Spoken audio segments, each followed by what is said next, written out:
Hey everyone, hope you're doing great. Welcome back to my channel. In today's video, we'll dive into what if Deku joined the Teen Titans as their leader? Smash that subscribe button, and be sure to peek at the description below. Let's begin. Pain was the first sensation. A jagged, grinding agony that was both old and terrifyingly new. It was the familiar burn of one for all at its limit, the protest of muscles torn and retorn, the deep, aching exhaustion that had been his only constant for weeks. But underneath it was a new kind of pain, a high-frequency shriek that vibrated through the marrow of his bones, a feeling of being pulled apart and slammed back together at a molecular level. Izuku Midoriya didn't open his eyes. He didn't dare.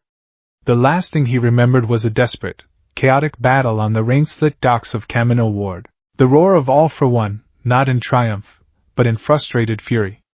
A hand reaching, not to steal one for all, but to unleash something else, a swirling vortex of malevolent energy, a quirk he had never seen before. If I cannot have it, ninth, the monster had rasped, his voice tearing through the storm, then I will cast you into oblivion. Then came the pulling. The world dissolved into a nauseating kaleidoscope of color and sound, a symphony of torment. The voices of the vestiges inside him, his silent counsel, screamed in a unified chorus of alarm.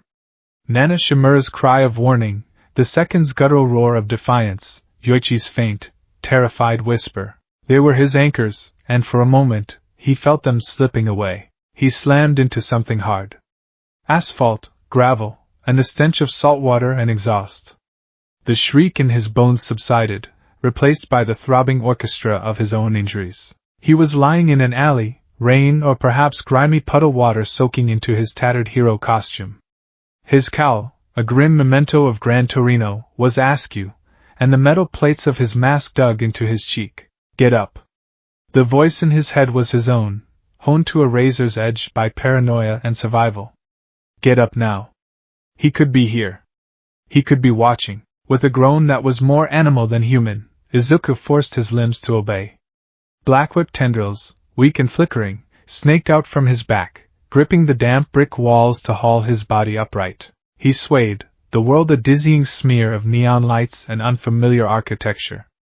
The buildings were different, sleeker, more stylized, a fusion of glass and steel that felt alien.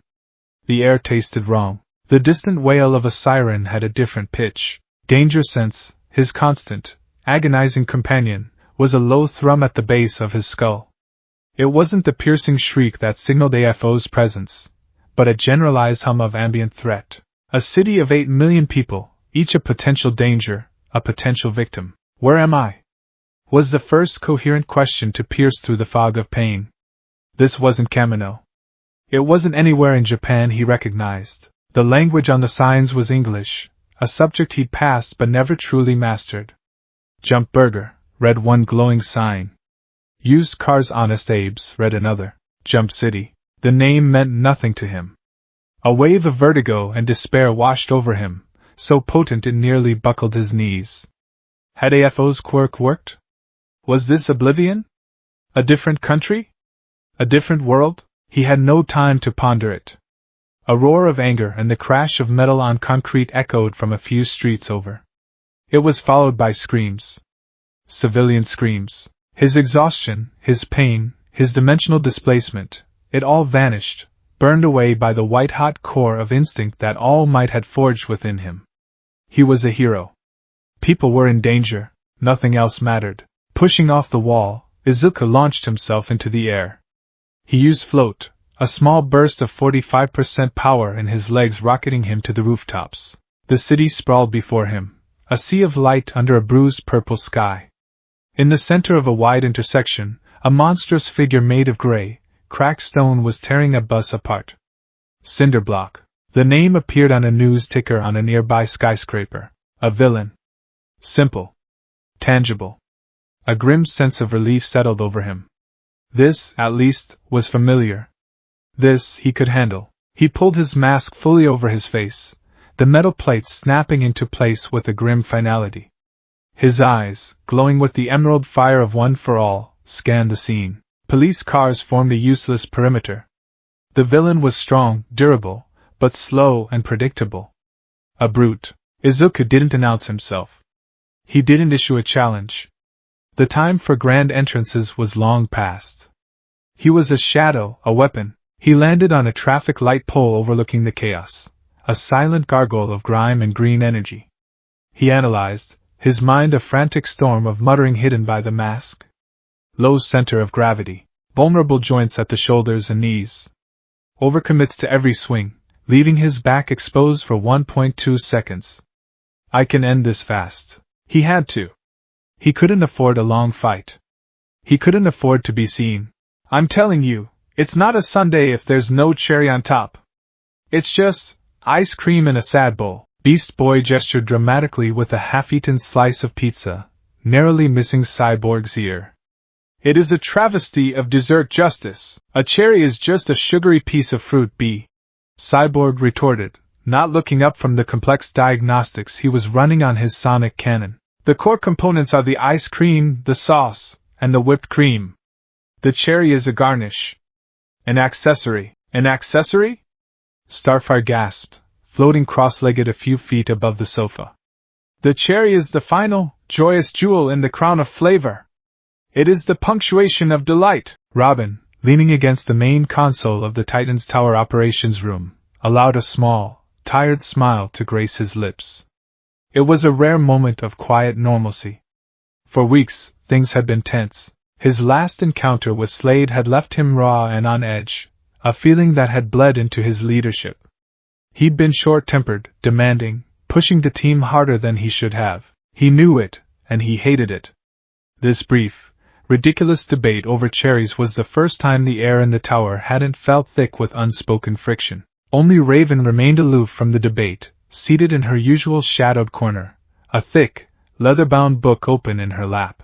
Her hood was up, but her placid expression suggested she was, at the very least, tolerating the noise. Suddenly, a piercing klaxon blared through the room, red lights flashing across the metallic walls. The pizza was forgotten. Cyborg was already at the main console, his hands flying across the holographic keyboards. Starfire zipped to his side, her expression shifting from joyous to concerned. Beast Boy morphed into a meerkat, nervously standing at attention. Robin was already in command mode, his smile gone, replaced by a focused scowl. What is it, Cy? Trouble. Downtown, center of the financial district. Cyborg announced, a large screen flickering to life. It showed a chaotic scene from a traffic camera. It's Cinderblock. He's on a rampage. Looks like he just tore a city bus in half. Again? Beast Boy groaned, morphing back to his human form. Doesn't that guy ever take a night off? Titans, move out! Robin ordered, his voice sharp and authoritative. He was already striding towards the exit, grappling hook in hand. Wait!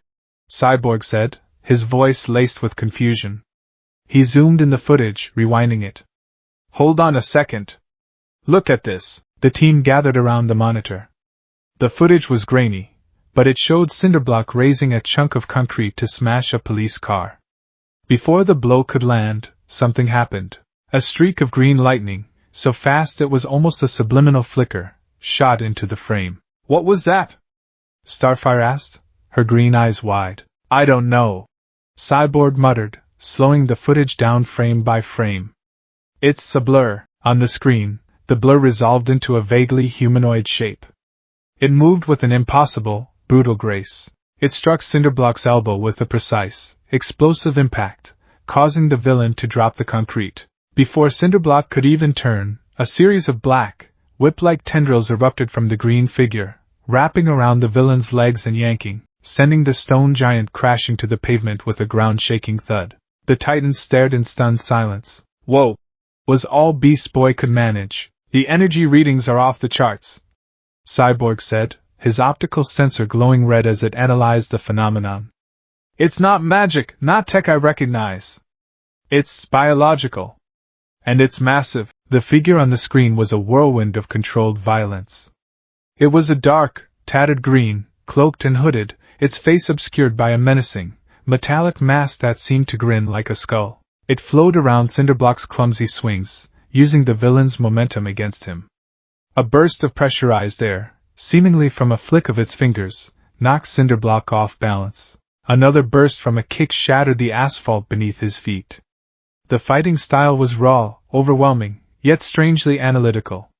There was no wasted motion. Each strike was aimed at a joint, a weak point. It wasn't a fight. It was a systematic dismantling. He's fighting like he knows exactly how Cinderblock is going to move before he does it, Robin observed, his eyes narrowed, his mind racing. This wasn't the brawling of a typical super-strong metahuman. This was the work of a seasoned, highly trained combatant. And he's not pulling his punches. He is being most efficient, Starfire noted, though a hint of worry colored her tone. The violence was jarring, even to a warrior princess. Raven finally spoke, her voice a low monotone that cut through the tension. There's something else. A disturbance. I can feel it from here. It's chaotic. Painful. On the screen, the figure landed a final, devastating kick to the back of Cinderblock's knee, shattering the stone. As the villain fell, more black tendrils shot out, wrapping around his torso and limbs, binding him into a helpless cocoon. The entire fight had lasted less than 30 seconds. The green figure stood over the defeated villain for a brief moment, its head on a constant, paranoid swivel, scanning the rooftops, the alleys, the faces and the windows. Then, as quickly as it had appeared, it launched itself into the air and vanished into the urban canyons. A heavy silence descended on the ops room. Okay, Beast Boy said, breaking the quiet. New guy's a little intense. He neutralized a major threat single-handedly before we could even get there, Cyborg stated, a note of grudging respect in his voice. Whoever he is, he's on another level. Robin's jaw was tight. Another level. An unknown player. Unpredictable. Unvetted. In his city.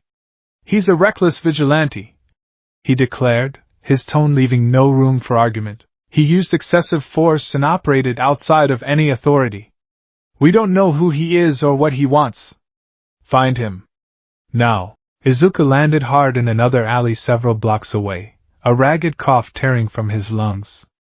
The brief burst of adrenaline was fading, leaving behind an even deeper well of exhaustion. His fingers throbbed, a familiar agony from his Air Force attacks. Using 45% of One for All, even for a few seconds, felt like setting his own body on fire. Too much noise. Too much attention. He chastised himself. He should have been more subtle. But subtlety took time, and time meant more risk of discovery. His danger sense flared, a sharp, specific spike this time. Not AFO. Something else. Directed. Closing in, he flattened himself against the dumpster, trying to control his breathing, the green energy of OFA receding back into his core. He heard it a moment later, the whisper of a cape in the wind, the soft thud of boots landing on the rooftop above him. Then another, a heavier metallic sound. Then the faint, ethereal hum of alien energy. They were here. He didn't know who they were, but his instincts, honed by weeks of being hunted, screamed at him. Threats. The alley entrance was blocked by a tall figure in red, green, and yellow, a black R emblazoned on his chest. He held a metal staff and stood in a balanced, ready stance. A leader. Stay where you are. The figure, a boy who looked to be his age, commanded. His voice was firm, practiced. We just want to talk. Izuku's eyes narrowed behind his mask. Talk. That's what the heroes from the Commission had said before they tried to capture him, to bring him back into the fold where AFO could find him. It was a lie. It was always a lie. From the other end of the alley, a hulking figure of metal and man emerged, his arm morphing into a white sonic cannon. Don't make this difficult, the cyborg said, his voice a low, synthesized rumble. A girl with vibrant pink hair and glowing green eyes descended from above, her hands alight with crackling green energy. Please, she pleaded, her voice gentle. We do not wish to cause you harm. A green-skinned boy landed beside her, shifting from a falcon into his human form.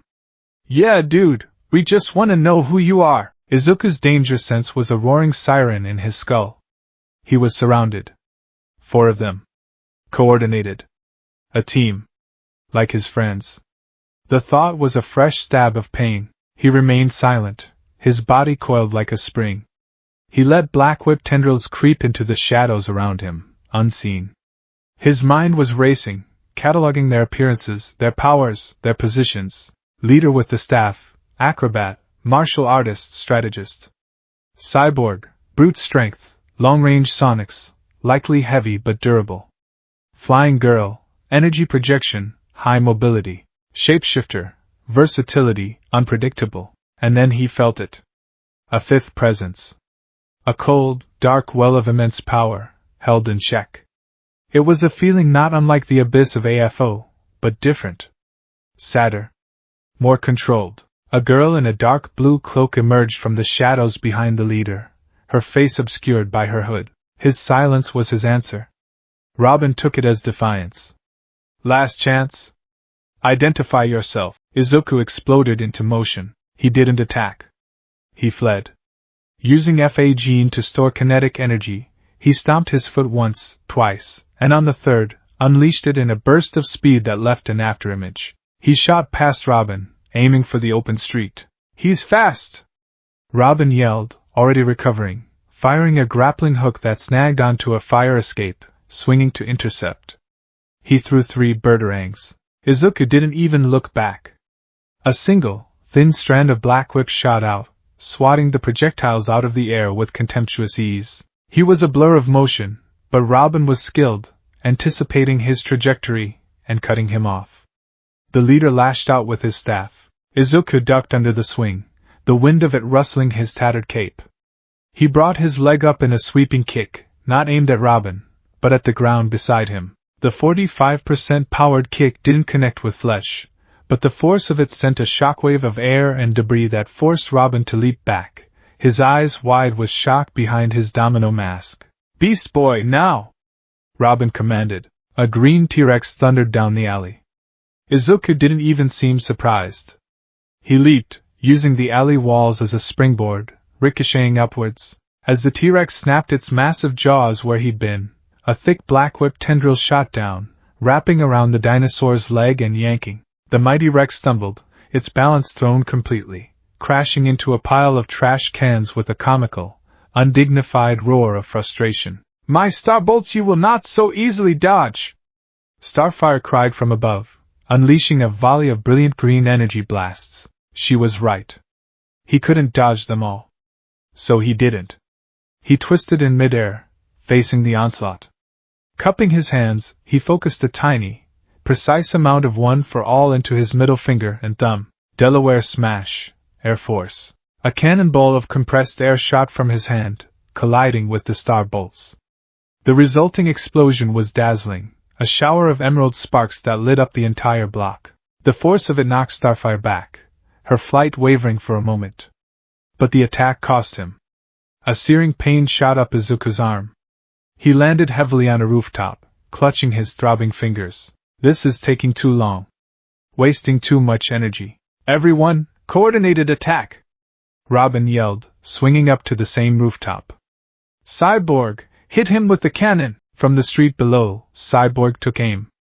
Lights out, mystery man! A high-intensity sonic wave blasted towards him. Izuku's danger sense gave him a split-second warning, but it was a different kind of attack. It wasn't purely physical. He threw up a wall of black whip, but the sound passed right through it. It slammed into him, and his world dissolved into a cacophony of white noise. The vestiges shrieked. The hum of the city, the shouts of his opponents, his own thoughts, all were drowned out by the piercing, disorienting frequency. He staggered, clutching his head, his vision swimming. One for all flickered, the green lightning around him sputtering like a dying bulb. He was vulnerable. He saw the cloaked girl step forward, her hands glowing with black energy. She raised her hood slightly, and for the first time, he saw her face. Young, pale, with deep violet eyes that held an ancient sadness. Azarath. Metrian. Zinthos. Her voice was a whisper, but it carried the weight of universes. A wave of pure darkness, shaped like a giant raven, erupted from her and enveloped him. It wasn't a physical cage. It was worse. It was a prison for his soul. He felt his connection to his body weaken, his motor function ceasing. He was paralyzed, trapped within a silent, cold void. But she hadn't just trapped him. She had made contact with his spirit. And in doing so, she had opened a door. For Raven, touching someone's mind was a familiar, if unpleasant, experience. She expected to find the usual mess of human emotion, anger, fear, maybe a bit of arrogance. What she found inside the green-clad stranger was a maelstrom. It wasn't one mind. It was a multitude. A stadium of souls, layered on top of each other, all screaming at once. She saw ghostly figures flicker in the darkness of her soul self. A woman with a kind, sad face and a floating ponytail. A grim man with scars and white hair, radiating pure defiance. A skeletal boy who was little more than a whisper of light. 7 distinct presences, all residing within this one boy, all connected to a blazing, sun-like core of power. Then came his own emotions, a tidal wave that threatened to drown her. Guilt. So much guilt it was a physical weight, crushing and absolute. Images flashed through her mind, not her own. A tall, skeletal man coughing up blood. A vision of the future, a hero impaled. A spiky-haired rival, bleeding on the ground. The faces of his friends, terrified and determined. And looming over it all, a dark, faceless god of evil, a shadow that promised nothing but death and subjugation. She felt his terror, his loneliness, his bone-deep weariness. And beneath it all, an unbreakable, almost pathologically powerful desire to save everyone, even at the cost of his own complete destruction. Raven recoiled, breaking the connection with a gasp. Her soul self dissipated, freeing him. The psychic backlash was immense, leaving her shaken to her core. Raven? What is it? What did you see? Robin demanded, rushing to her side. She couldn't answer. She could only stare at the boy, who was now on his knees, panting, the sonic cannon's effects and her psychic intrusion having taken their toll. He's... she whispered, her voice trembling slightly. He's broken. At that exact moment, a high-pitched creak of stressed metal echoed through the street. The battle had damaged the structural integrity of a large billboard on a nearby building. With a final groan, it tore free from its moorings and began to plummet towards a news van that had just arrived on the scene, its crew scrambling to set up a camera. The Titans turned, their eyes wide with horror. They were too far away. They wouldn't make it in time, but he would. Izuku's head snapped up. Danger Sense screamed, not for himself, but for them. The civilians. His body moved before his mind had even processed the decision. The exhaustion, the pain, the disorientation, he shoved it all down. With a guttural roar, he surged forward. He was still too far to push it away. He couldn't reach it, but his quirk could. A volley of black tendrils, thicker and more powerful than any he had used in the fight, shot from his arms and back. They weren't an attack. They were a safety net. They speared into the falling billboard, wrapping around its twisted metal frame with milliseconds to spare. Now! Pull! He dug his heels into the asphalt, his muscles screaming in protest.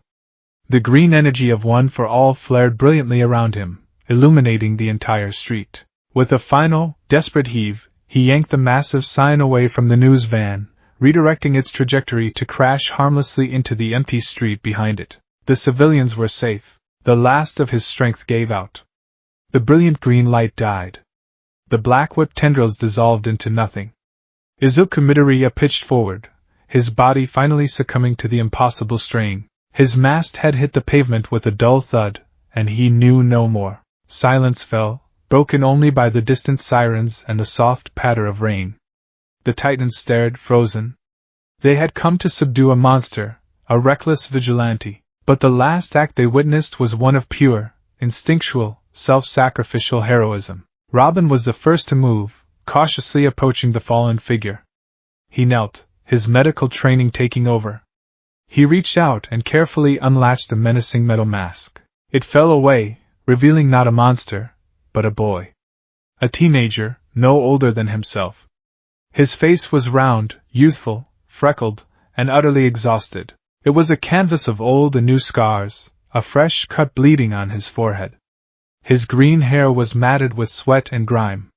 He was just a kid who had just taken on all 5 of them and still had the strength to save a bystander before passing out. Cyborg walked over, his heavy footsteps echoing in the quiet street. Scans are stabilizing, But he's in bad shape. Multiple microfractures in his arms and hands, severe muscle tearing, extreme exhaustion. It's a miracle he was even standing. Whatever that power is, it's tearing him apart. Beast Boy, now back in human form, looked from the unconscious boy to the cratered street and the defeated cinderblock being loaded onto a truck a few blocks away. Dude, he breathed, a mixture of awe and intimidation in his voice. He took us all on. And he's my age? Starfire floated down, her hands clasped over her heart, her eyes filled with a deep, sorrowful concern. He is in so much pain, she said softly. We must help him. Robin said nothing. He stared at the boy's face, his mind a whirlwind of conflicting thoughts. He saw the immense power, the tactical brilliance, the brutal efficiency. A threat. But he also saw the scars, the exhaustion, and the face of a child carrying a burden too heavy to comprehend. An asset? A victim? He didn't know. All he knew was that this boy was the single greatest anomaly he had ever encountered. It was Raven who gave voice to the mystery that now lay at their feet. She walked over, pulling her cloak tighter around herself as if to ward off the psychic chill still lingering in the air. She looked at the boy, her violet eyes seeing far more than the others. He's not a monster, she said, her voice low and certain, silencing all other thoughts.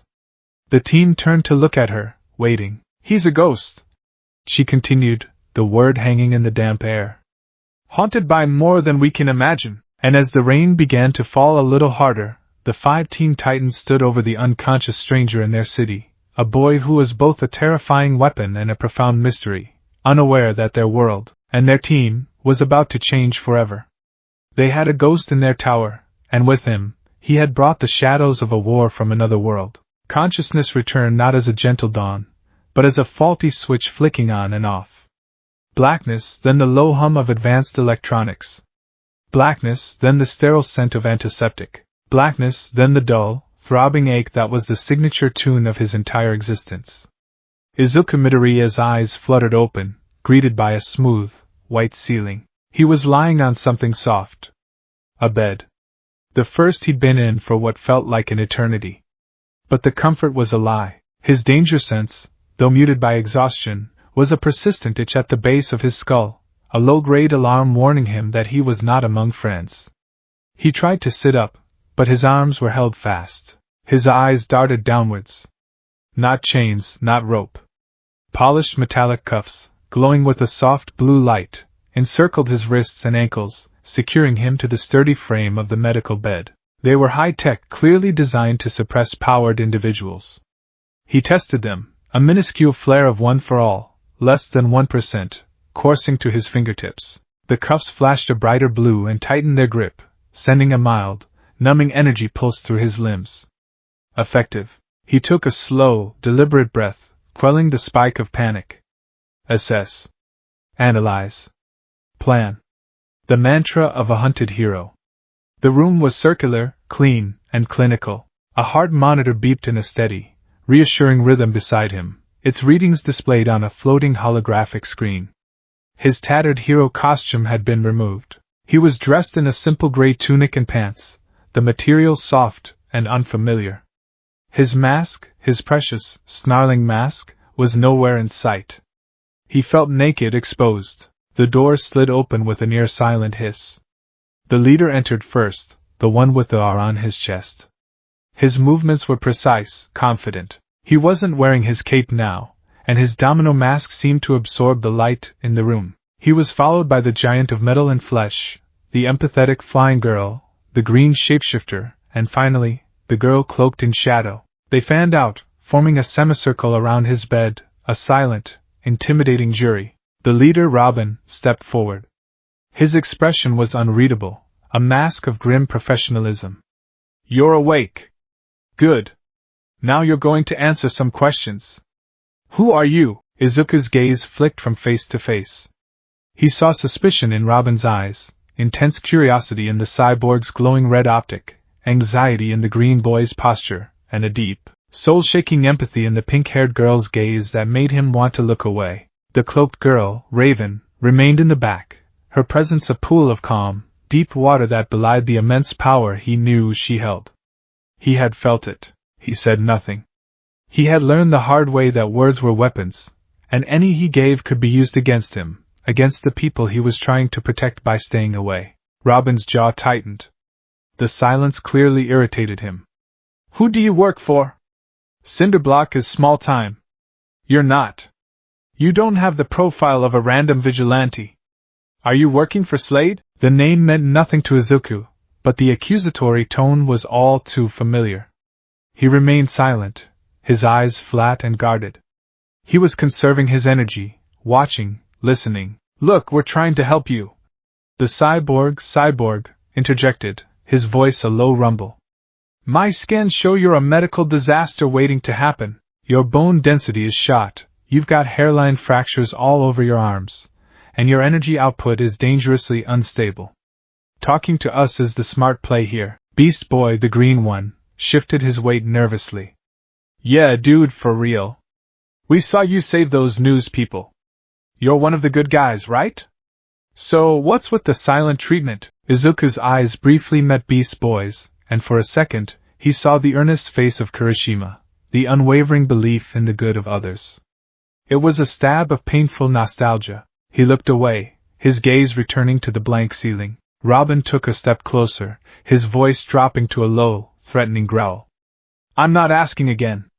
You appear in my city, use an unprecedented level of force, and refuse to cooperate. You are a security threat. You either start talking, or these restraints are the most comfortable thing you'll experience for a very long time. The threat was empty, and they both knew it. Izuku had stared into the face of All for One, a man who could turn people to dust with a touch. This angry, costumed boy was just that, a boy, trying to project an authority he was struggling to maintain. Izuku could see the tension in his shoulders, the slight tremor of frustration in his hands. This leader was on edge, his confidence brittle. Robin, that is enough. The voice was soft but firm. Starfire, the flying girl, floated forward, her glowing green eyes filled not with suspicion, but with profound sadness. She hovered beside the bed, her warm presence a stark contrast to Robin's cold interrogation. Can you not see? He is frightened. And he is in pain. She turned her gaze to Izuku, and it was like the sun breaking through storm clouds. I am Starfire. This is Cyborg, Beast Boy Raven, and our leader, Robin. We are the Teen Titans.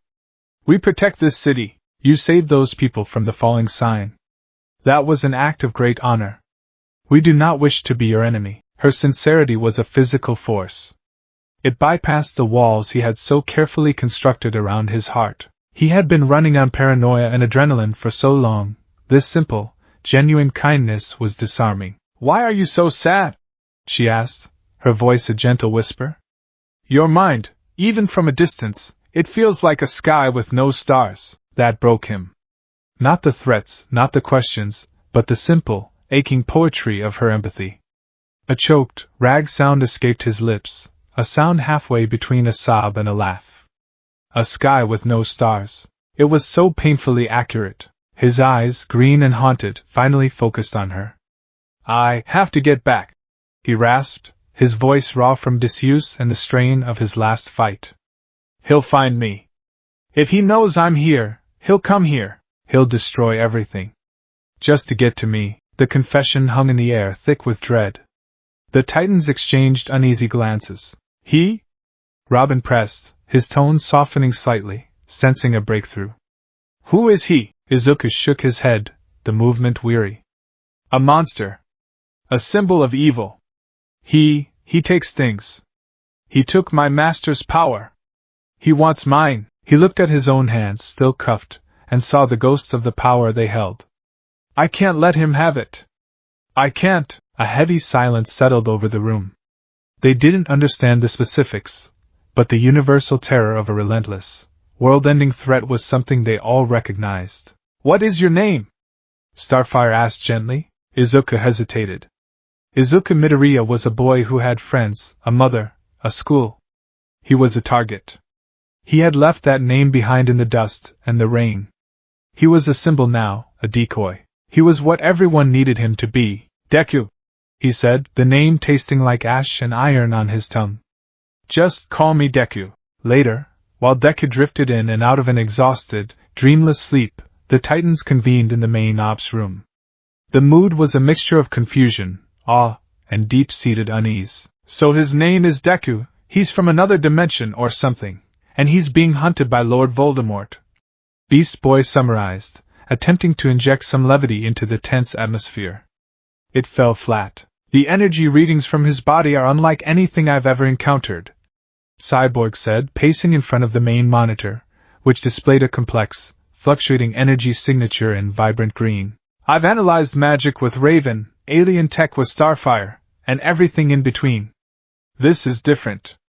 It's a biological energy source, integrated into his DNA, but the output potential is astronomical. It's like his body is a living nuclear reactor, but an unstable one. He brought up a 3D model of Deku's skeletal structure, highlighting dozens of points in red. These are all healed fractures. Some old, some new. His body is constantly breaking itself under the strain of his own power. When he redirected that billboard, the force he exerted should have pulverized his arm. Instead, his muscles tore, and his bones fractured on a microscopic level, then immediately began to mend. It's a vicious cycle of self-destruction and regeneration. You called it quirk energy before, Robin noted, arms crossed, staring intently at the screen. Just a placeholder, Cyborg admitted. Because it's a quirk of nature I can't explain. There's no device, no enchantment. The power comes from him.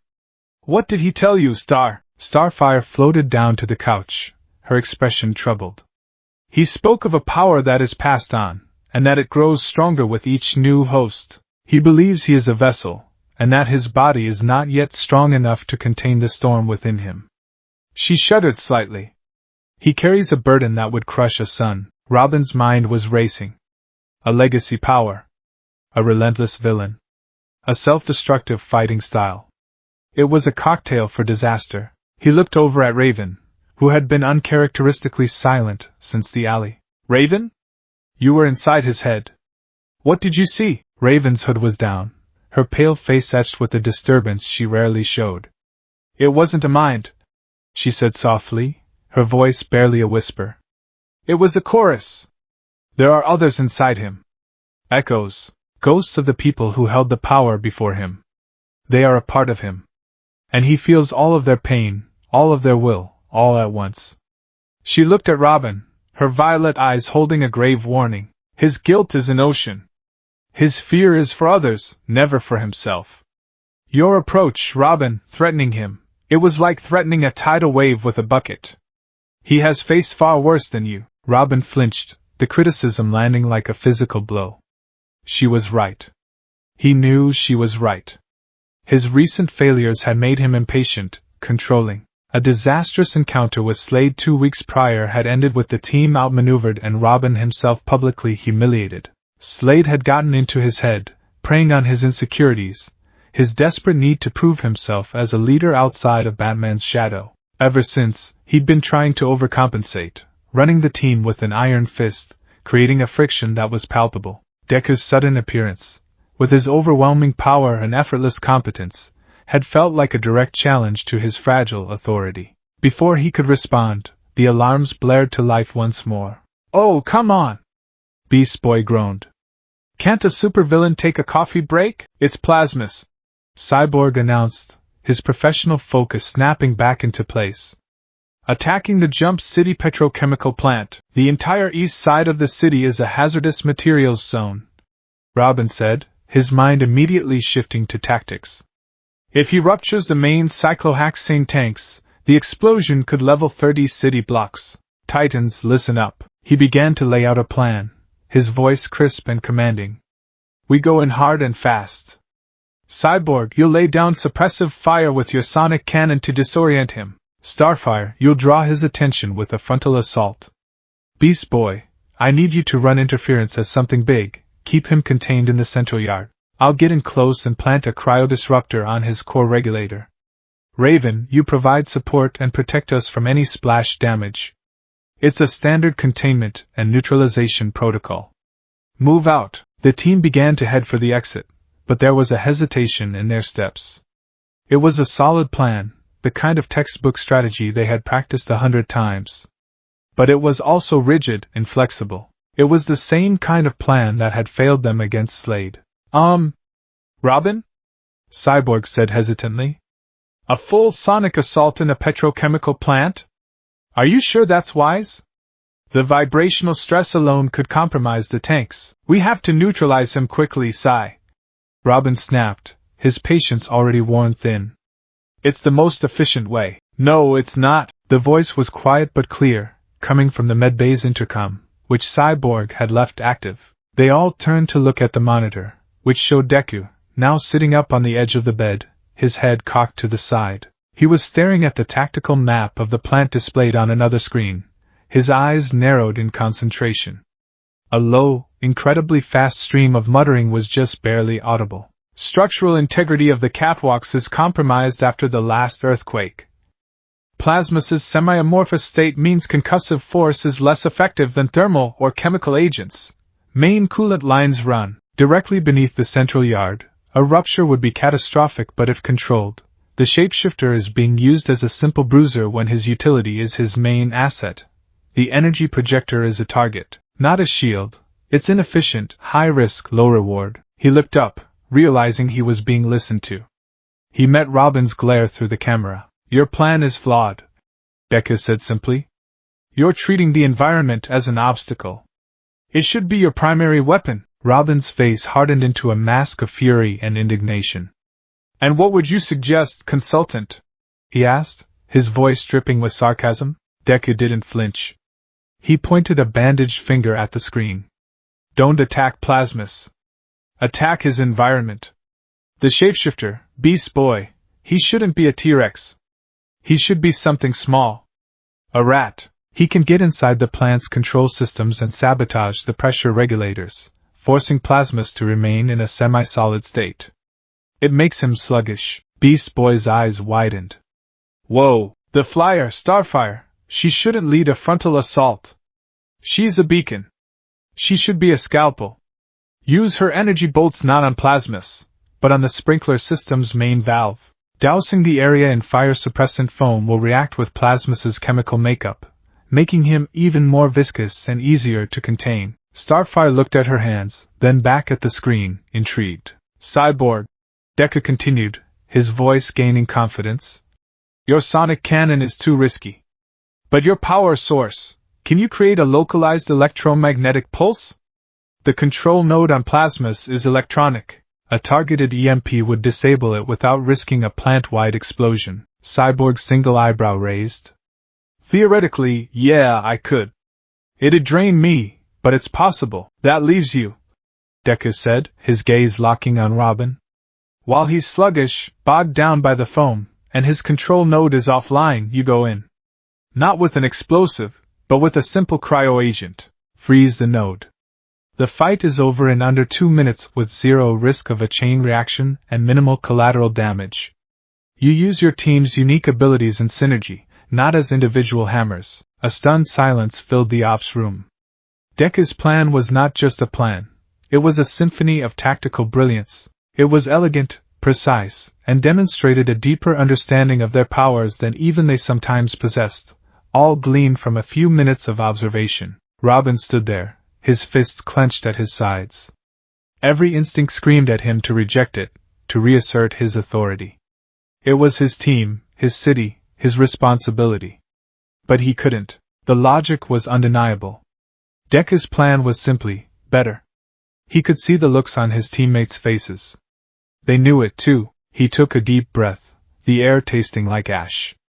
Swallowing his pride was the hardest thing he'd ever had to do. Cyborg, he said, his voice tight. Relay our comms to the medbay. Deku, you'll advise from here. He turned to the team, his expression grim. You heard him. New plan. Let's move. He strode out without looking back, the silent admission of defeat a heavier weight than any of Slade's insults. The battle was, for the Titans in the field, a surreal experience. Deku's voice was a calm, steady presence in their ears, a conductor guiding his orchestra. Beast Boy, you're inside. The regulator panel is 12 meters past the secondary pump.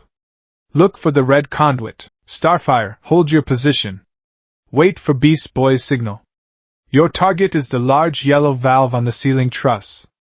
A single, precise shot. Cyborg, prime the EMP. Robin will need it in 30 seconds. Everything unfolded exactly as he had predicted. Beast Boy, as a rat, easily chewed through the necessary wiring.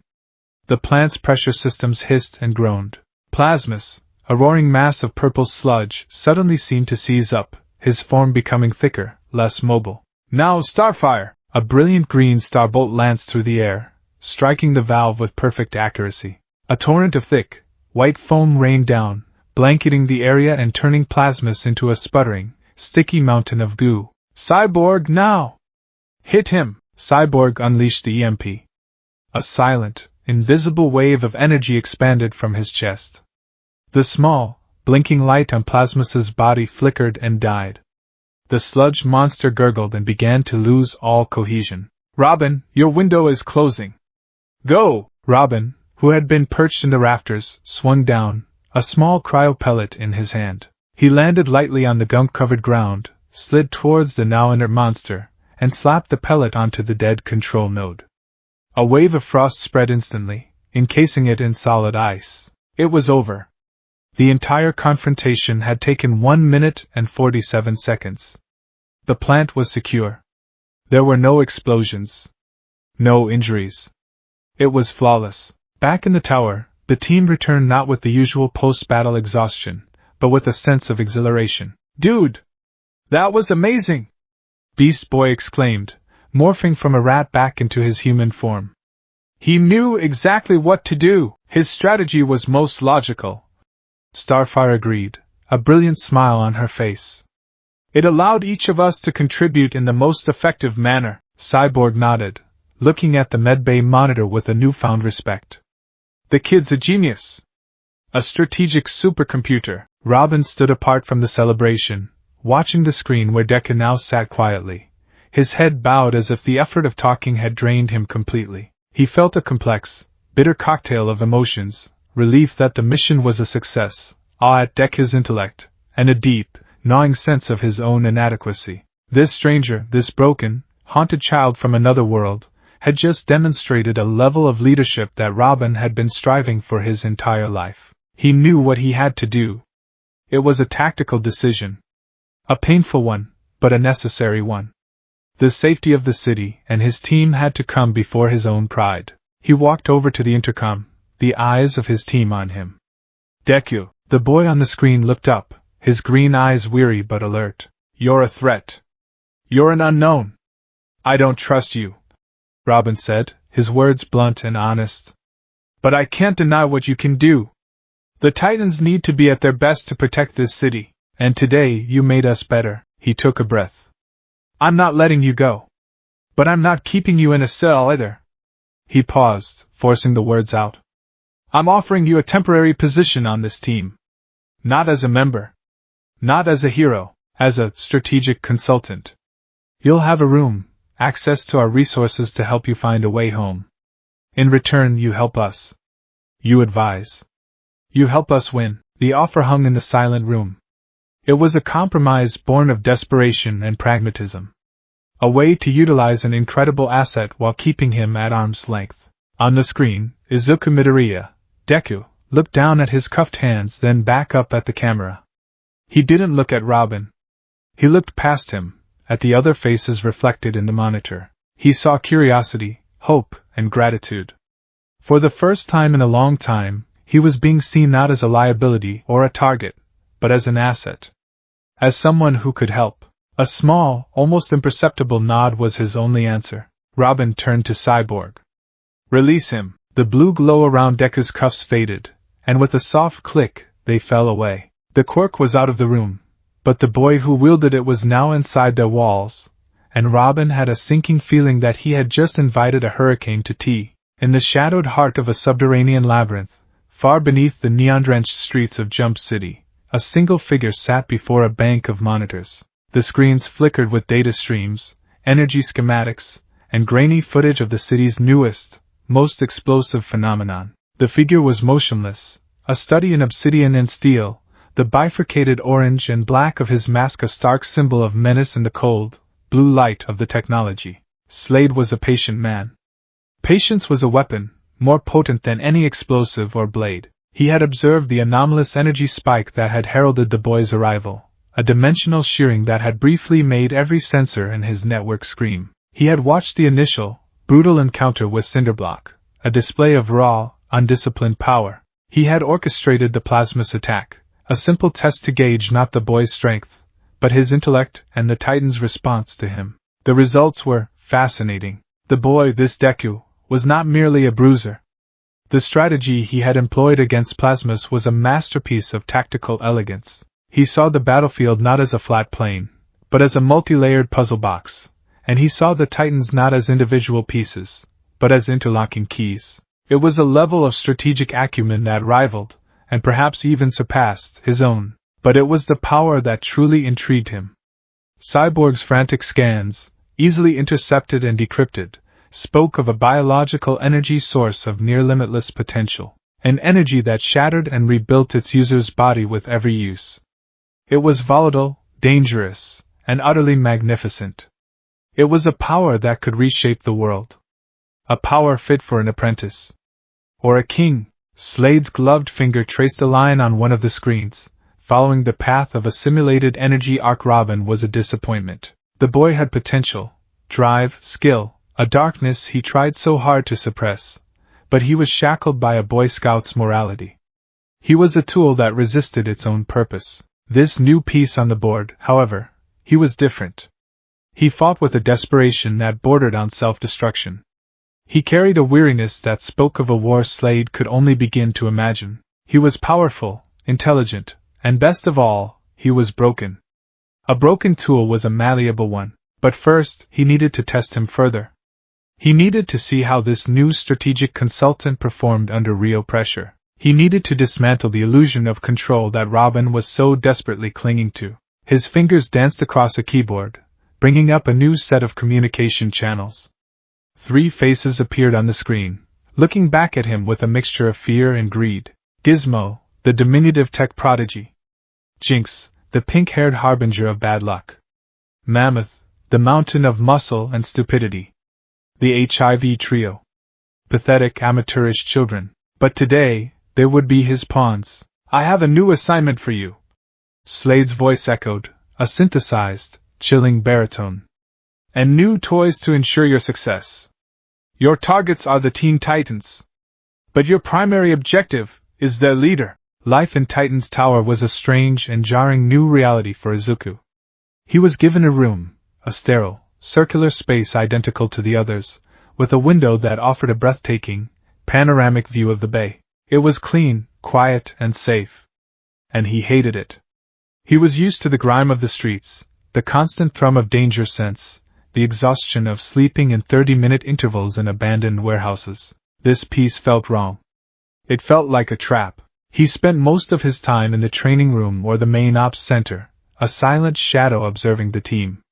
He was a consultant, not a friend.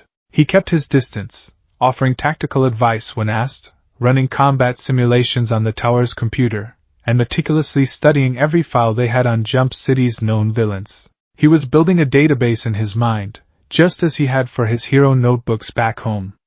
Old habits died hard. The Titans, for their part, didn't know what to make of him. Beast Boy tried his usual tactics of breaking the ice with a barrage of terrible jokes and offers to play video games. Izuku would listen with a quiet, unnerving intensity, sometimes offering a single, analytical nod, but never a laugh. Your humor relies on puns and non sequiturs, he'd once muttered.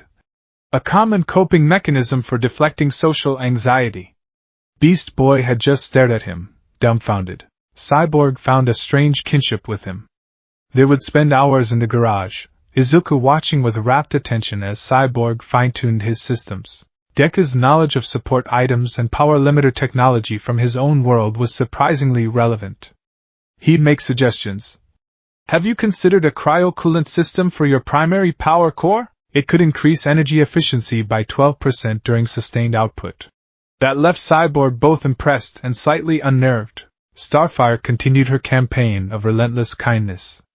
She would bring him Tamaranian delicacies, which he would politely decline, and tell him stories of her home world, which he would listen to with genuine interest. She was a sun, and he was a creature of shadow, but he found her warmth a small, painful reminder of the light he had left behind. Raven remained an enigma. They rarely spoke, but he often felt her presence, a quiet observation from a shadowed corner. There was an understanding between them, an unspoken acknowledgement of the storms they both kept locked away. She was the only one who didn't pry, who didn't push. She simply was. And for that, he was grateful. The true friction point was Robin. Robin had officially ceded tactical command to Deku during missions, but he shadowed him constantly, a self-appointed, critical second in command. He questioned every decision, picked apart every strategy, not out of malice, but out of a desperate need to find a flaw, to prove that he was still essential. "Your plan to divert the water main is sound," Robin would say, pointing at a simulation on the main screen. "But it leaves Cyborg exposed for 0.8 seconds. My protocol calls for overlapping fields of fire to cover all vulnerabilities. Your protocol also expends 30% more of Cyborg's energy reserves for a threat that can be neutralized by environmental factors alone." Izuku would counter without looking up from his notes. "Efficiency is paramount. We don't know when the next, bigger threat will appear. We must conserve our strength." It was a constant, low-level power struggle. A clash of philosophies. Robin's was one of rigid control and overwhelming force. Deku's was one of fluid adaptation and brutal efficiency. Robin saw Deku's willingness to let the team take calculated risks as reckless. Deku saw Robin's adherence to protocol as a dangerous inflexibility. The tension came to a head during a briefing for a potential bank robbery. The information was sketchy, coming from an anonymous tip, their first red flag. "It's the HIV trio," Robin said, his voice tight.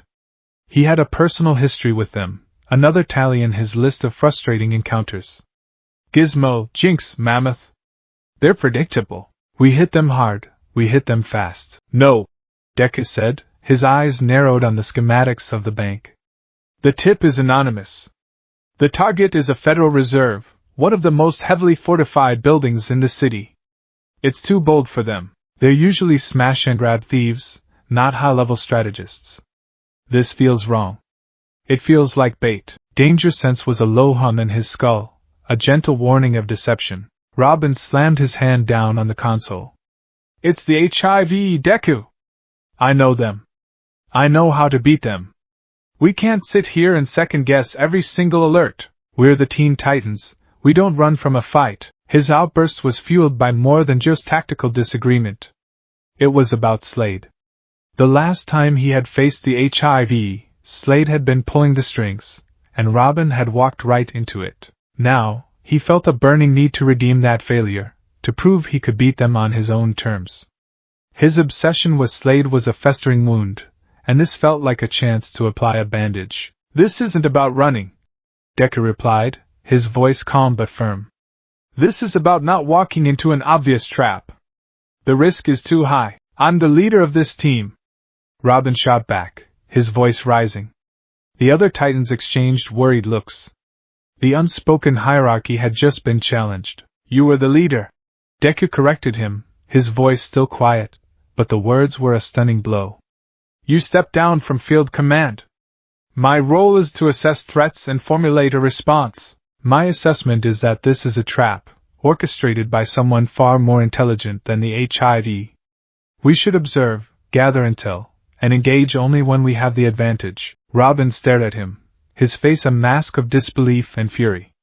He was being overruled, not just tactically, but fundamentally. In front of his entire team. The humiliation was a white-hot poker in his gut. "No," Robin said, his voice dangerously low. He straightened up, his posture radiating a defiant authority. "I'm making a command decision. We're going in. This is my city, my team, and my enemy. We're ending this. Now." He turned and strode out of the room, not waiting for a response. After a moment of hesitation, Starfire, Cyborg, and Beast Boy followed, their loyalty to their longtime friend overriding their trust in the newcomer's strategy. Raven was the last to leave. She paused at the door, looking back at Deku, who hadn't moved. His fists were clenched at his sides, the knuckles white. "He is being a fool," she said, her voice a flat monotone. "He's being a leader who's afraid of losing his team." Deku replied, his gaze still fixed on the screen. "I know the feeling." He looked at her, his green eyes filled with a weary resignation. "Go with them. They'll need you. When it goes wrong, try to get them to the southwest corner of the intersection. It's a structural weak point. It'll provide the best escape route." Raven nodded once, a silent acknowledgement of his foresight, and disappeared through the door. Deku stood alone in the ops room, the silent alarms of his danger sense now a screaming klaxon in his mind. He pulled on the gauntlets Cyborg had helped him build, thicker, more reinforced versions of his own support gear. He didn't want to fight. He wanted to trust in his new allies. But he knew, with a certainty that chilled him to the bone, that Robin's pride had just doomed them all. The Jump City Federal Reserve was a fortress of granite and steel. As the Titans arrived, everything seemed eerily quiet. Too quiet. "See?" Robin said into his calm, a note of vindicated triumph in his voice. "Nothing. They're probably still trying to get through the vault door. We have the element of surprise." "I don't like this, Rob." Cyborg's voice crackled back. "My sensors aren't picking up anything. No thermal signatures, no EM fields. It's like the place is empty." "They're using cloaking tech," Robin insisted, dismissing the concern. "Gizmo's specialty." "Titans on my mark." He gave the signal, and they burst through the main doors. The lobby was vast, empty, and silent. The polished marble floor reflected their images like a dark mirror. In the center of the room, a single object sat on the floor, a small, flashing briefcase. "A bomb?" Beast Boy whispered, morphing into a nervous chameleon that blended poorly with the marble. Robin approached it cautiously, his scanner out. "No, it's a comm unit." He knelt and activated it. A holographic image of Gizmo flickered to life, the diminutive villain grinning maniacally. "What's up, twerp Titans?" Gizmo's synthesized voice squeaked. "Like my little present? It's a real-time tactical analyzer. Been feeding all your combat data straight to the big guy. You're all so predictable." Robin's blood ran cold. "Slade, bingo, boy blunder," Gizmo cackled. "And now for Phase 2. Suddenly, heavy metallic shutters slammed down over every door and window, plunging the lobby into near darkness, lit only by the red glow of emergency lights. From hidden panels in the ceiling, dozens of automated turrets descended, all swiveling to aim at the trapped heroes. "It's an ambush!" Cyborg yelled, his arm already morphing into a sonic cannon, but before he could fire, a wave of shimmering pink energy washed over him. Jinx, perched on a balcony above them, smirked as she hexed him. Cyborg's cannon sparked, fizzled, and died. What's the matter, Tin Man?" Jinx taunted. "Bad luck?" A roar echoed from the far end of the lobby as Mammoth smashed through a wall, shaking the entire foundation. He grinned, cracking his massive knuckles. The turrets opened fire. The Titans scattered, diving for cover behind marble pillars as laser blasts stitched across the floor. Starfire returned fire with starbolts, but the turrets were shielded. Beast Boy morphed into a gorilla, trying to provide a distraction, but a lucky shot from a turret grazed him, forcing him back behind cover with a yelp of pain. Robin fought with a desperate fury, his staff a blur as he deflected laser blasts, his mind racing. Deku was right. He had been so obsessed with proving himself, so blinded by his hatred for Slade, that he had walked his team into a kill box. The HIV weren't the real threat. They were just the zookeepers. The trap was the beast. Slade had designed it specifically for them. The turret's firing patterns were randomized to counter his acrobatics. Jinx's hexes were focused on neutralizing their tech and powers. Mammoth was there to sow chaos and keep them pinned down. He was isolated. A well-aimed blast from Jinx shattered the pillar he was hiding behind, sending him sprawling. Mammoth charged, his footsteps like thunder. Robin tried to leap away, but his leg, caught under a piece of marble, wouldn't respond. He was trapped. This was it. His arrogance had finally cost him everything.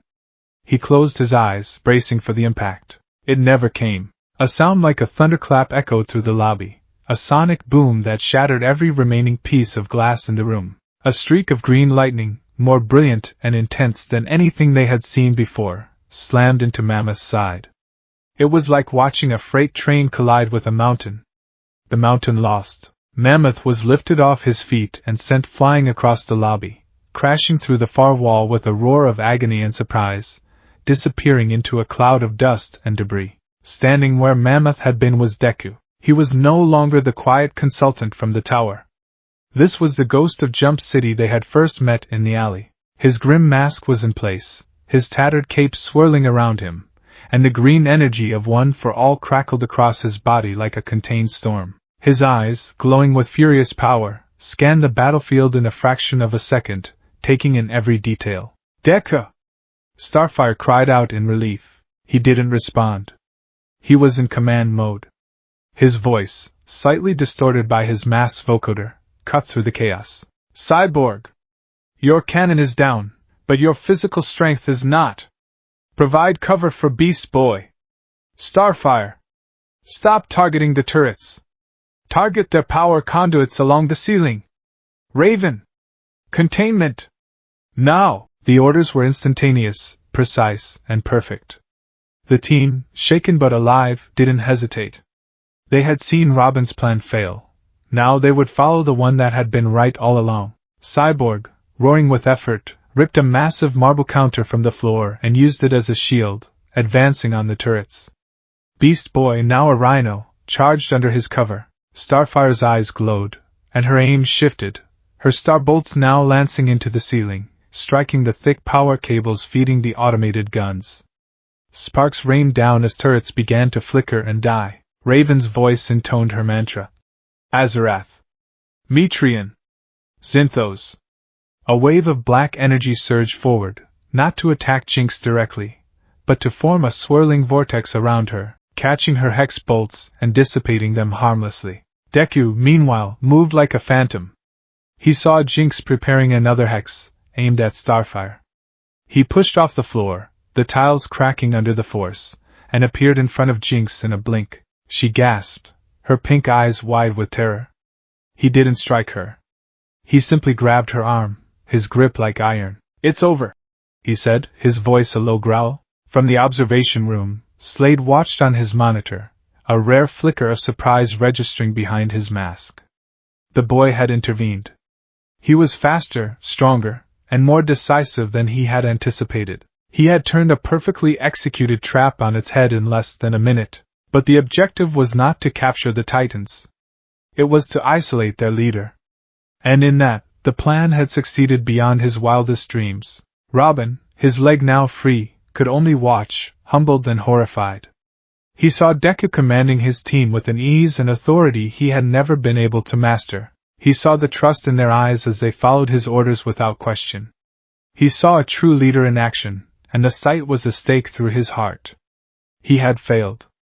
Utterly. He had endangered his team, his friends, because of his own ego. With the HIV defeated and the trap broken, the team gathered in the ruined lobby.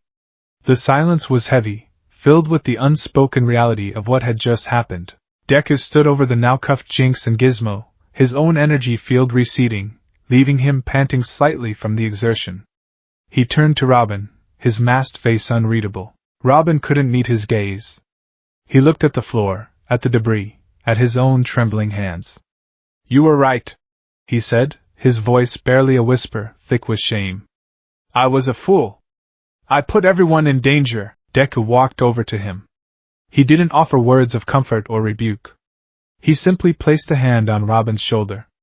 The gesture was surprisingly gentle. "A leader's greatest strength," he said, his voice now back to its normal, quiet tone, "is knowing when to trust his team. And when to trust himself. You were trying to do both. You'll learn the balance." The words weren't forgiveness. They were a lesson. A lesson from a boy who looked his age but spoke with the wisdom of a general. Back at the tower, the mood was somber. There were no recriminations, no "I told you so's." The reality of their near disaster was sobering enough. They gathered in the main ops room, a silent, tense assembly. Finally, Cyborg broke the silence. He turned to Robin. "Rob, we need to talk." Starfire floated to his side, her expression gentle but firm. Robin, we follow you because you are our friend. But today, we were almost lost because you would not listen. Robin looked at each of his teammates. He saw concern, not anger. He saw friendship, not judgment. But he also saw the undeniable truth in their eyes. His leadership had become a liability. He looked at Deku, who stood apart from the group, his arms crossed, simply observing. He was giving Robin the space to make his own choice. With a heavy heart and a soul filled with a humility he had never known, Robin made the hardest decision of his life. You're right, he said, his voice clear and steady, devoid of its earlier arrogance. I've let my own issues, my obsession with Slade, cloud my judgment. I haven't been the leader this team deserves. He walked to the center of the room, standing before them all. Effective immediately. I'm stepping down as field leader. A collective gasp went through the room. I need to focus on my own battle. Robin continued, his gaze determined. I need to get my head straight. But this team, this city, still needs a leader. One who can see the whole board, one who can make the right call, even when it's the hard one. He turned his gaze fully on Deku. The entire team followed his lead, all eyes turning to the quiet, haunted boy from another world. The role is yours, Deku, Robin said, the words tasting like metal in his mouth. If you'll accept it. Lead the Teen Titans. Izuku Midoriya stared back, his green eyes wide with a profound, soul-shaking shock. He had come to this world to run, to hide, to be a ghost. He was a decoy, not a commander. A pariah, not a leader. He had pushed away his own friends, his own team, to protect them. And now, this new family, this team of strangers he had known for mere days, was offering him the one thing he felt he no longer deserved, their trust. Their future. Their command.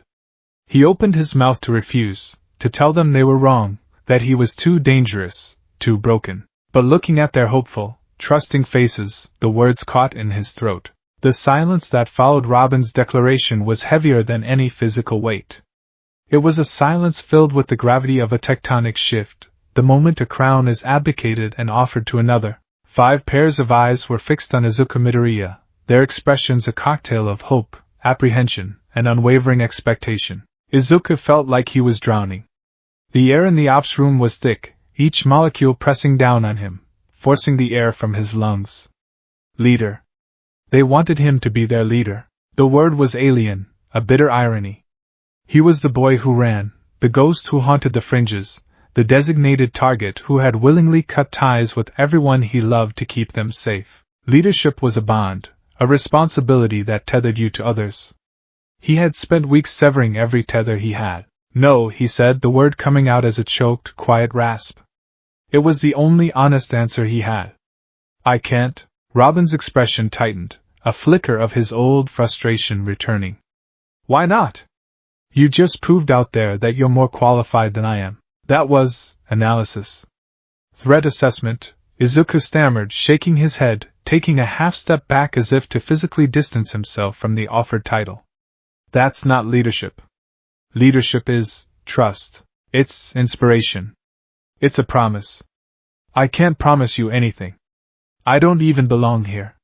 My only goal is to find a way back to my world. As soon as I can, I'm gone.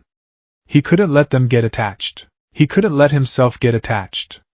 It was the same painful logic that had driven him from Yue. All the more reason you should accept, Cyborg interjected, his voice a calm, logical rumble. He stepped forward, his heavy footsteps grounding the conversation. Look, Deku. We get it. You've got your own war to fight. But right now you're here. And while you're here, this city is still under threat. We still have a job to do. We need someone who can make the tough calls, and you've proven you can do that. Cyborg is correct, Starfire added, her voice soft but certain. She floated closer, her earnest green eyes locking with his. A leader's duty is to ensure the safety of his people. Your strategies accomplish this with the greatest efficiency. To refuse the role would be to willingly allow for a greater risk of harm to us, and to the people of this city. Is that not a logic you can accept? She had weaponized his own analytical nature against him. He saw the corner she was backing him into. To refuse on the grounds of his personal feelings would be an inefficient, emotional decision that put the team at a tactical disadvantage. It was a perfect, irrefutable argument. He felt a flash of something that might have been amusement, if he could still properly identify the emotion. He looked from Starfire's hopeful face to Cyborg's pragmatic one, to Beast Boy's nervous but supportive thumbs up. He looked at Raven, who simply watched him from the shadows, her expression giving nothing away, yet he felt a subtle sense of approval from her, a quiet acknowledgement that this was the correct path. Finally, his eyes met Robin's. He saw the deep, painful sincerity there, the humbling of a proud warrior. Robin wasn't just passing a torch, he was admitting he was not the one to carry it right now. Izuku's shoulders slumped, not in defeat, but under the sudden, immense weight of their collective trust. It was a weight he hadn't felt since he'd last looked his own classmates in the eye. It was terrifying, and it was familiar. Okay, he breathed, the word a surrender. Okay. I'll do it. He held up a hand, a disclaimer already forming. But it's temporary. Just until I can go home. And Robin, I'll still need you. Your knowledge of this city, of these villains, it's essential. You're not stepping down. You're changing positions. You're my chief analyst and second in command. It was a strategic move, a way to keep the former leader engaged and valued, to prevent resentment from festering. But it was also the truth. He needed Robin's expertise. Robin looked surprised, then gave a single, sharp nod. The tension in his shoulders eased almost imperceptibly. A new hierarchy had just been born. The weight of command settled upon him. It was cold, heavy, and absolute. The first day of Deku's leadership began not with a battle or an alarm, but with a quiet, intense energy that permeated the entire tower. He was up before dawn, his mind, accustomed to paranoia-fueled sleeplessness, refusing to rest. He didn't pace or brood. He worked. By the time the other Titans gathered in the ops room for their morning briefing, the main holographic display was already filled with complex charts, data points, and tactical diagrams. Good morning, Deku said, not looking up from the console he was manipulating. His voice was all business. I've analyzed the tower's response times to the 5 most common threat locations in the city. Our deployment is, on average, 17% slower than it could be. We'll be running drills today to optimize our launch sequence. The team exchanged glances. Robin's briefings had been about patrol routes and known threats. This was different. This was MHA-level optimization. Furthermore, Deku continued, bringing up another screen filled with schematics of the team themselves. Our combat synergy is reactive, not proactive. We combine our abilities in the heat of battle, but we have no pre-planned combination attacks. This is a severe tactical deficiency. Today's training will focus on developing ultimate moves, both individual and team-based. Ultimate moves? Beast Boy asked, his eyes wide. It sounded like something straight out of his video games. A signature attack that maximizes your specific power set for a single, overwhelming effect. Deku explained. It should be your trump card, an attack you can rely on to end a fight. We'll start with individual analysis, then move to 2-person and 3-person combinations. The training that followed was unlike anything the Titans had ever experienced. It was grueling, meticulous, and deeply insightful. Deku took on the role of a demanding but fair teacher, a fusion of Aizawa's stern logic and All Might's inspiring intensity. He started with Beast Boy. Your transformations are incredible, but you default to brute force. T-Rex, gorilla, bear. It's predictable. Your greatest asset is your versatility. We're not going to practice fighting. We're going to practice thinking. He put Beast Boy through a series of complex obstacle courses, forcing him to shift forms rapidly. You need to get past that laser grid. A rhino is too big. A mouse is too small. What has the agility of a cat but the armor of an armadillo? He pushed Beast Boy to think beyond his usual repertoire, to combine attributes, to become a living Swiss Army knife. For the first time, Beast Boy felt someone was taking the full scope of his powers seriously, not just treating him as the team's comic relief or heavy hitter. He was exhausted by the end of it, but also exhilarated, his mind buzzing with new possibilities. Next was Starfire. Your star bolts are powerful, but they are unfocused bursts of energy. It's like using a fire hose to put out a candle. You waste too much power. We need to work on control and precision. He set up a holographic firing range with dozens of tiny, fast-moving targets.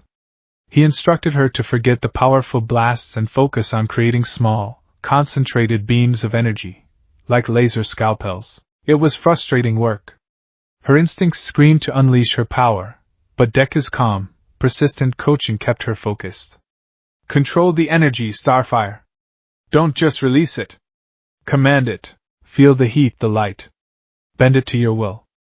By the end of the session, she was able to etch her name onto a metal plate with a single, continuous, hair-thin beam of light. She looked at her hands, not as conduits of raw emotion, but as instruments of incredible precision. With Cyborg, Deku bypassed physical training entirely and went straight to the garage. The room was soon filled with the frantic, excited muttering that the team was beginning to associate with Deku's analytical fugue state. Your sonic cannon is your primary weapon, but its recharge rate is a liability. What if we rerouted the energy from your tertiary systems during a firing sequence? It would create a brief power dip in your non-essential functions, like your internal floodlights, but it could shorten the recharge cycle by up to 40%. The tactical advantage is worth the trade-off. He didn't just talk. He grabbed a holographic stylus and began sketching complex new energy pathways over Cyborg's own blueprints. His understanding of power systems and energy transference was so intuitive it bordered on supernatural. Cyborg, who had built and maintained his own body for years, found himself being schooled by a teenager from another dimension. They fell into an easy rhythm, a back and forth of technical jargon and engineering theory. You know, Cyborg said, wiping a grease smudge from his brow with his human hand. For a guy powered by, whatever it is you're powered by, you sure know a lot about nuts and bolts. Deku paused, a rare, small smile touching his lips before vanishing. My best friend, he makes support items. Gadgets. I learned a lot from watching him.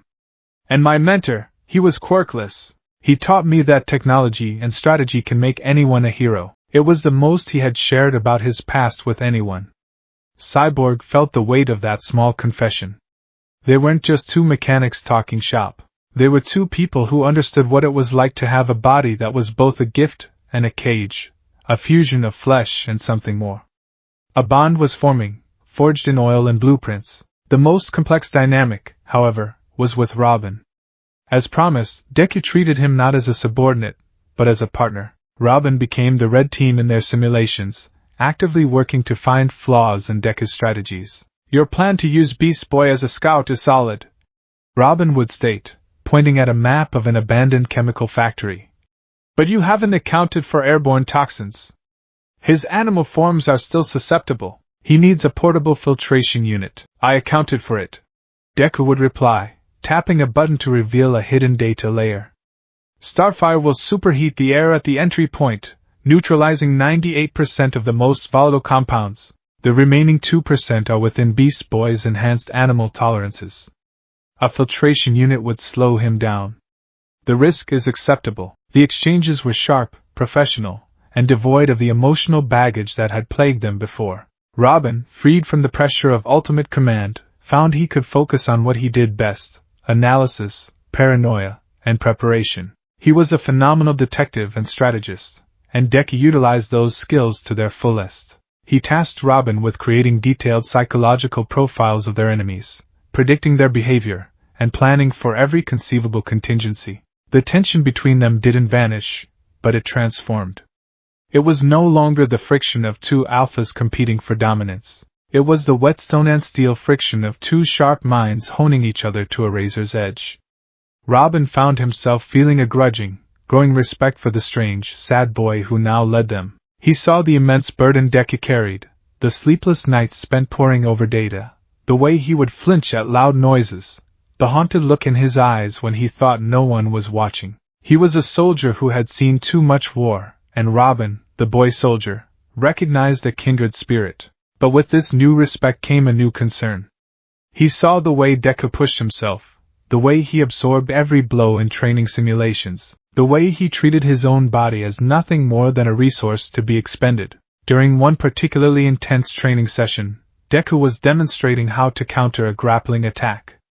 He had Robin come at him full force. Instead of simply dodging, Deku allowed Robin to get him in a hold, then used a controlled burst of one for all, a 5% Street Point Lewis smash, to create a shockwave that broke the hold and sent Robin staggering back. It was brutally effective, but Deku's arm, which had taken the brunt of the torque, trembled violently afterwards.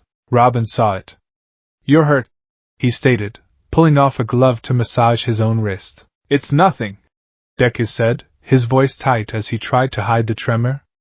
The goal was to demonstrate that sometimes taking a minor, controlled injury is necessary to create a decisive opening, sacrificing a pawn to take the king. "You're not a pawn, Deku," Robin said, his voice sharp with a concern that surprised even himself.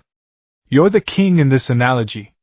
If you take yourself off the board, we lose. Your self-sacrificial tactics are reckless. You need to value your own safety as much as you value ours." Deku froze.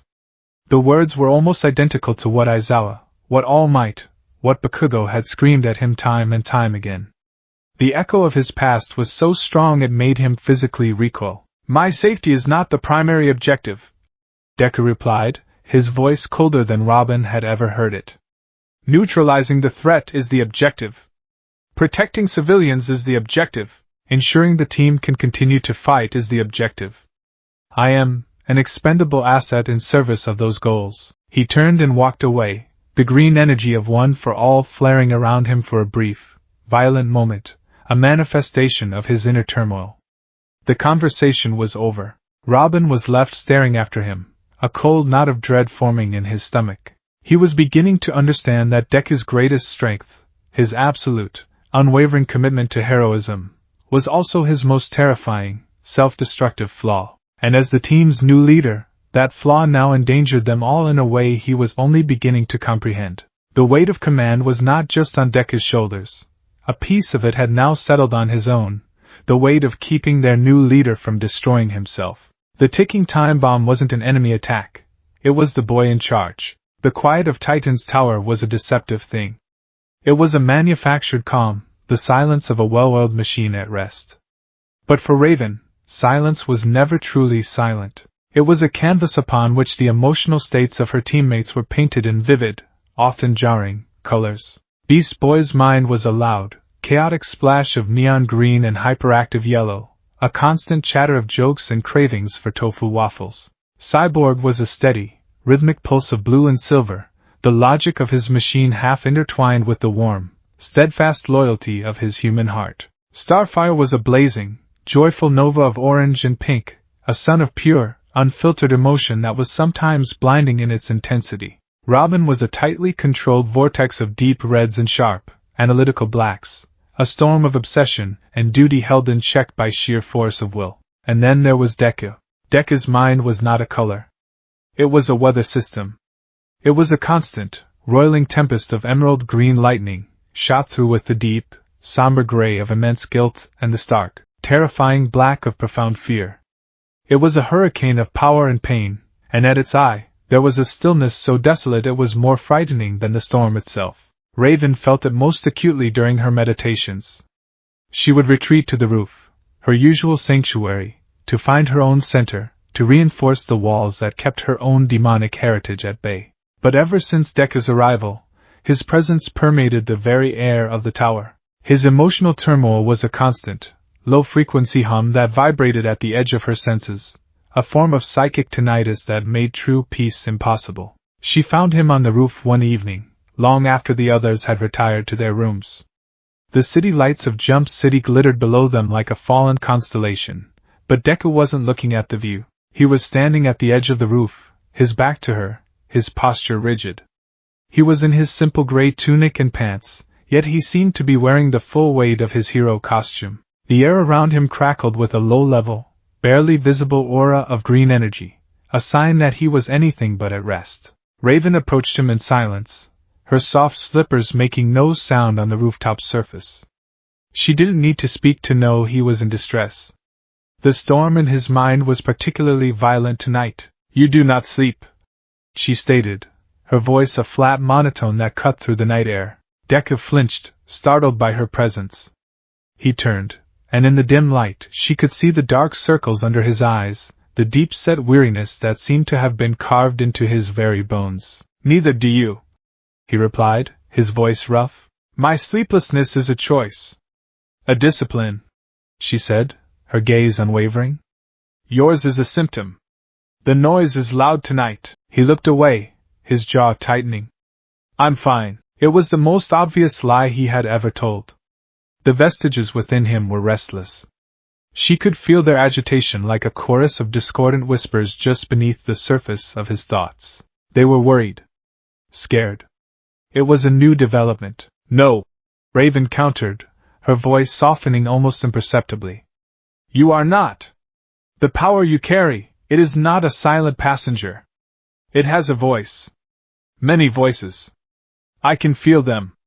They are afraid of this place, this world." Deku's head snapped back towards her, his eyes wide with shock. No one had ever been able to perceive the vestiges with such clarity. Not even All Might. "How? I am an empath," she explained simply. "Your emotions, and the emotions of those within you, are as clear to me as the words you speak. Perhaps clearer. They are shouting. It must be distracting." He let out a short, bitter laugh. "Distracting is one word for it." He ran a hand through his already messy green hair, a gesture of profound frustration. "They're always there, a council of ghosts in my head.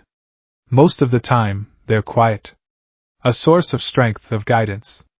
But since I arrived here, they're agitated. This world feels wrong to them, to the core of the quirk. They feel untethered. And it makes it hard to think.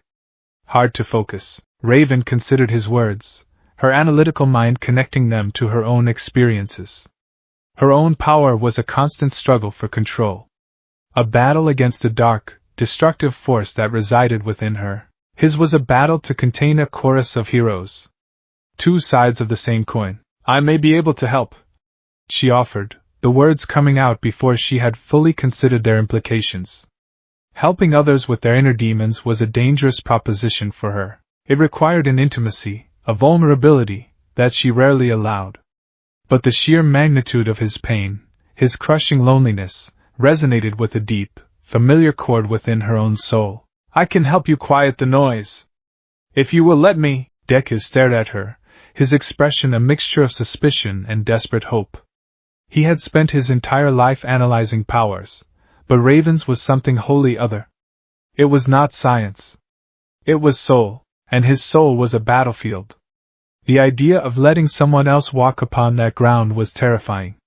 But the idea of finding even a moment of silence, that was a temptation he couldn't resist. "What do you need me to do?"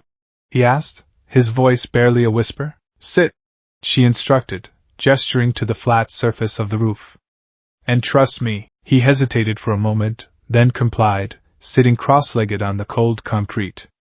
Raven sat opposite him, mirroring his posture. She pulled her hood low over her face, the world narrowing to the space between them. "Close your eyes," she commanded softly. "Breathe. Focus on the sound of my voice. Do not fight what you feel. Simply observe it. Let it pass through you." She began to chant her mantra, her voice a low, melodic hum that seemed to sync with the very rhythm of the universe. Azarath. Metrian.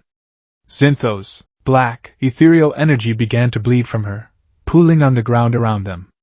It was not the menacing, aggressive energy she used in combat. This was calmer, more fluid, like cool, dark water. It swirled around Deku, not to trap him, but to insulate him from the outside world, creating a pocket of absolute tranquility. For Deku, the effect was immediate and profound. The distant sirens of the city faded away.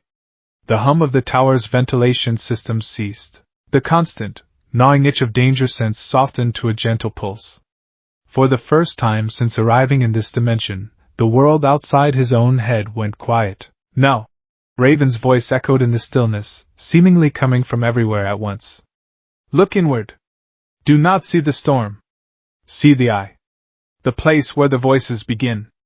Go there." He obeyed, turning his focus inward, past the crackling green lightning of One for All, past the swirling vortex of his own anxieties. He pushed through the layers of his own consciousness until he found himself standing in a familiar, yet alien, place, the vestige world. It was a vast, dark void, filled with swirling nebulae of green and white light. But it was different from how he usually experienced it.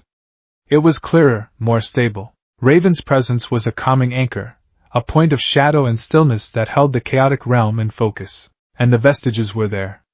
Not as fleeting whispers or ghostly apparitions, but as solid, fully formed figures of light, standing before him. Yoichi, the first, looked as frail and gentle as ever, but his light burned with a determined warmth. The second and third, the grim-faced pragmatists, stood with their arms crossed, their suspicion palpable but their aggressive edges softened. Haikid Shinomori, the fourth, was a gaunt, solitary figure. Daigoro Banjo, the fifth, was a boisterous, muscular form of light, a grin on his face. And the sixth was cloaked in his own smoky tendrils. And Nana Shimura, the seventh, floated gracefully, her smile as kind and sad as he remembered. But they were not alone. A figure of pure, coalesced shadow stood among them. Raven. She had not just guided him here, she had entered the sanctum of his soul with him. The vestiges reacted instantly. The second and third moved to stand protectively in front of Deku, their hands raised as if to ward off a threat. "Who is this, ninth?" The second's voice boomed in the void, a sound like grinding rocks. "You have brought an outsider into this place. A creature of shadow. She is a risk," the third added, his voice a sharp, cutting hiss. "Her power, it feels of the abyss. Like his." The comparison to all for once sent a jolt of fear through Deku. But before he could speak, Nana Shimura floated forward, her expression one of gentle curiosity, not fear. "Peace, brothers," she said, her voice like calming music. "Can you not feel it? Her shadow is not one of malice. It is one of control. Of containment. She is a cage, not a monster." Raven's shadowy form turned towards Nana, and though she had no face, Deku could feel her surprise and gratitude. "She is a friend," Deku projected, his own thoughts now as clear as spoken words in this realm. "She is helping me. Helping us." Raven's form drifted forward, past the wary guardians, until she was at the center of the ghostly circle. She didn't speak, but she let down her own psychic walls, just for a moment, allowing the vestiges to feel what she had felt from Deku. She showed them her own struggle, the constant battle against her father, Trigon, a being of pure evil that dwarfed even All for One in its cosmic malevolence. She showed them her solitude, her discipline, the immense weight of her own terrible power. A profound understanding dawned within the vestige world. The suspicion from the second and third faded, replaced by a grudging respect. Daigoro let out a low whistle of awe. Nana's smile became one of deep, profound empathy. "A fellow jailer." And the sixth rasped, his smoky form swirling. "You hold a demon at bay. We are merely echoes in a storm." Raven had done more than just quiet the noise. She had bridged the gap. She had become the first outsider to ever truly communicate with the legacy of One for All. She understood his burden on a level that no one, not even All Might, ever could. It was a connection forged in the deepest, most secret parts of their souls, a bond of shared darkness, and the struggle to bring forth light. The storm in his mind did not cease, but its nature changed. It was no longer a chaotic tempest. It was a controlled flow, a river of power and memory that he could now navigate instead of being swept away by. For the first time in months, Izuku Midoriya felt a sense of clarity. A sense of peace. In his subterranean lair, Slade was not at peace. He was at work. The data he had collected from the battle at the Federal Reserve was invaluable. He had recordings of Deku's energy signature at various outputs, tactical analysis of his movements, and audio logs of his commands. He had everything he needed to begin his own psychological campaign. He could not beat the boy with brute force. Mammoth's spectacular failure was proof of that, and he couldn't out-strategize him in a direct confrontation. Deku's fluid, adaptive thinking was a nightmare to predict. No, to break this boy, he had to attack the foundation upon which he stood. He had to attack his mind. Slade's gloved fingers flew across a keyboard, splicing audio files, corrupting video feeds, and writing complex viral code. The boy was from another world. A world Slade knew nothing about. But the boy's reactions, his pained confessions overheard on the tower's comms, had given him clues. A master. A great evil. A power that could be taken. Friends he had left behind. These were the pressure points. These were the wounds he would pour salt into. His first move was subtle. While the Titans slept, a ghost infiltrated their system. Not a person, but a piece of code. It piggybacked on the tower's nightly diagnostic sweep, embedding itself deep within the core programming of the training room's holographic projectors. It was a patient, quiet virus, waiting for a trigger. The next day, Deku was in the training room alone, pushing his body to its limits. He was running a simulation, a high-level threat scenario against a villain with a powerful disintegration quirk, a facsimile of Shigaraki. "Computer, increase difficulty to level 10. He commanded, panting as he dodged a wave of simulated decay. The computer complied. But as the holographic villain morphed into a more aggressive stance, something flickered at the edge of the projection. For a split second, the villain's face was not the generic avatar of the simulation. It was the face of All for One, the hideous, scarred visage, the lipless mouth pulled back in a silent, mocking sneer. Deku froze mid-dodge. His heart hammered against his ribs. It was impossible. A hallucination. A trick of the light. "You can't run forever, Ninth," a voice whispered, not from the speakers, but seemingly from the air around him. It was All for One's voice, a perfect replica, synthesized from the fragmented audio Slade had gleaned from Deku's own feverish muttering. "Who's there?" Deku yelled, spinning around, One for All flaring to life around him. The training room was empty. The holographic villain had returned to its normal appearance. The voice was gone. He shook his head, trying to dismiss it. Stress.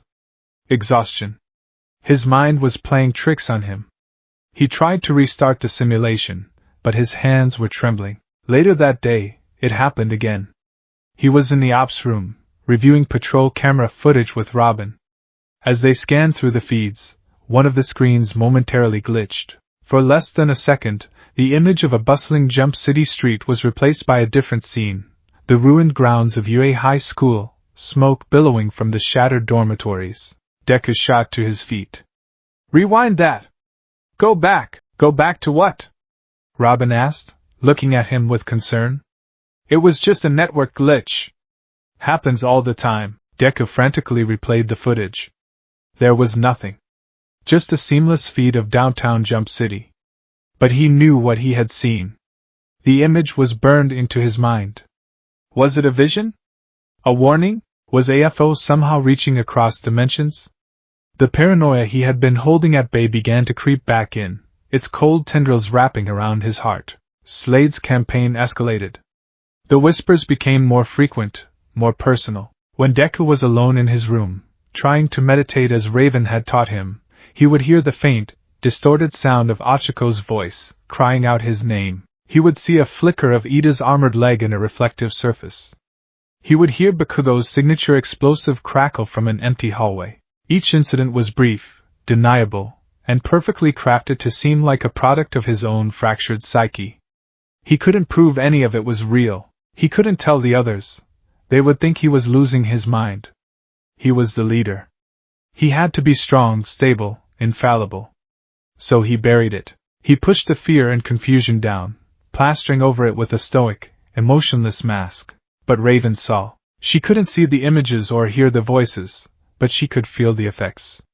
She saw the storm in his mind, which had been calmed to a steady river, now beginning to rage once more. She saw the sharp, panic spikes of black fear that he quickly suppressed. She saw the waves of gray guilt that washed over him whenever he heard a ghost of a friendly voice. He was building his walls back up, higher and thicker than before. He redoubled his training, pushing his body to the point of collapse day after day. He barely ate. He stopped sleeping almost entirely, spending his nights in the ops room, staring at the screens, his eyes wide and haunted, searching for a threat that was already inside the gates. He was trying to become what he thought a leader should be, a perfect, invulnerable machine. But in doing so, he was isolating himself, cutting himself off from the very team that had offered him a lifeline. Raven found him late one night in the training room.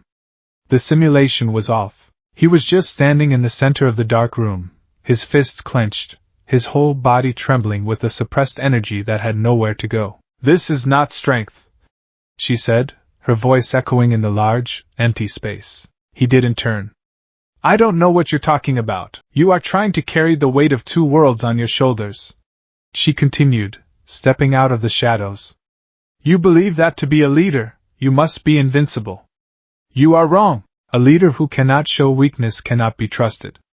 A shield with no dents has never seen a battle. Your scars, your pain, that is what makes you human.